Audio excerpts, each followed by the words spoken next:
Cordial saludo, estudiantes de competencias comunicativas. Bienvenidos a esta herramienta donde encontrarán información sobre cómo redactar un texto descriptivo, algunos conceptos y algunos ejemplos para que puedan desarrollar su tarea de la mejor manera.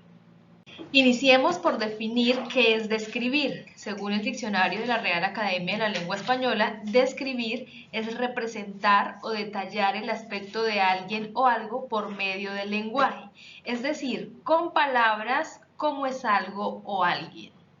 Ahora hablemos del texto descriptivo o descripción. Este tipo de texto se ocupa de las características o propiedades de un sujeto u objeto, alguien o algo en un contexto, es decir, en un espacio.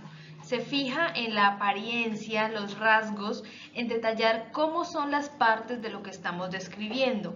Se vale de los adjetivos, cualidades o defectos. Se puede describir tanto lo que vemos como lo que sentimos y lo que somos. Es muy importante tener en cuenta que un texto descriptivo no es una lista de características, es decir, que no se trata de enumerar las cualidades o los defectos, porque el texto descriptivo debe garantizar que todos los elementos de esa descripción estén interrelacionados, que haya cohesión y coherencia para poder construir párrafos comprensibles. ¿Qué elementos se deben tener en cuenta al redactar un texto descriptivo?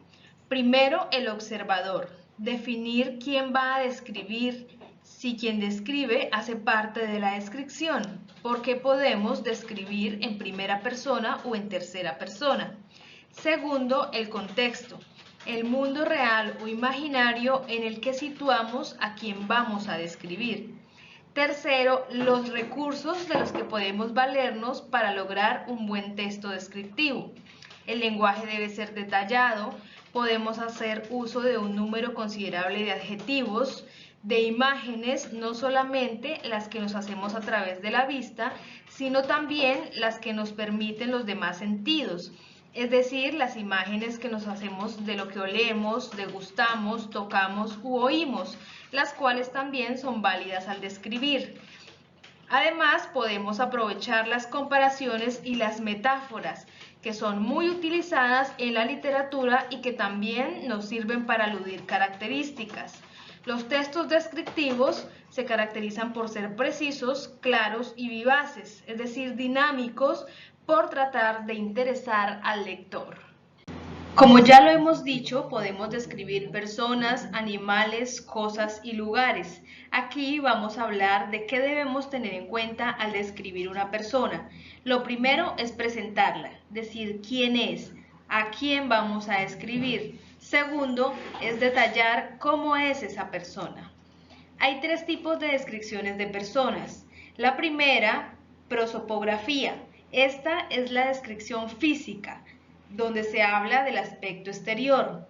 La segunda, etopeya, es la descripción del carácter, los rasgos psicológicos y costumbres, es decir, aspectos internos. Y una tercera, el retrato, combina los rasgos externos con los internos, es decir, es la mezcla de las dos anteriores. ¿Qué hacer cuando nos piden que describamos un lugar, un paisaje o un ambiente? Aquí lo que debemos tener en cuenta son las luces, los colores, sonidos, objetos que allí se encuentran, los espacios que ofrece ese lugar.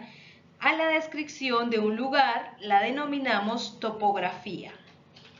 Y si lo que tenemos que describir es un objeto, en ese caso diremos qué es, cómo lo vemos y agregamos dónde está, de qué hace parte ese objeto. Así tendremos una muy buena descripción de un objeto o una cosa. Aquí les presentamos un ejemplo de un texto descriptivo. Se trata de un fragmento del poema La Unión Libre de André Breton. Mi mujer de cabellera de fuego de leña, con pensamientos de relámpagos de calor, con talle de reloj de arena.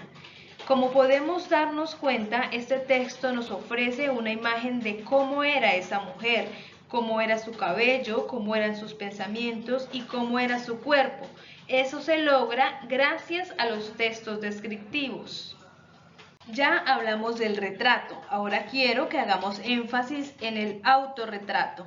El diccionario de la Real Academia de la Lengua Española nos dice que un autorretrato es una descripción de una persona hecha por sí misma. Recuerden que el retrato combina la descripción física y la del carácter, es decir, deben decir cómo son, qué piensan, qué creen, qué sienten. Para terminar, les dejamos otros ejemplos de textos descriptivos: los avisos clasificados para venta de bienes inmuebles, los anuncios publicitarios, las adivinanzas. Por ejemplo, este anuncio: se vende casa grande, bonita y barata. Estamos diciendo cómo es la casa, lo que quiere decir que la estamos describiendo. Cerramos con las referencias de los documentos que sirvieron como fuente para esta presentación: el Diccionario de la Real Academia de la Lengua Española y el portal web Formación Docente Didáctica de la Lengua.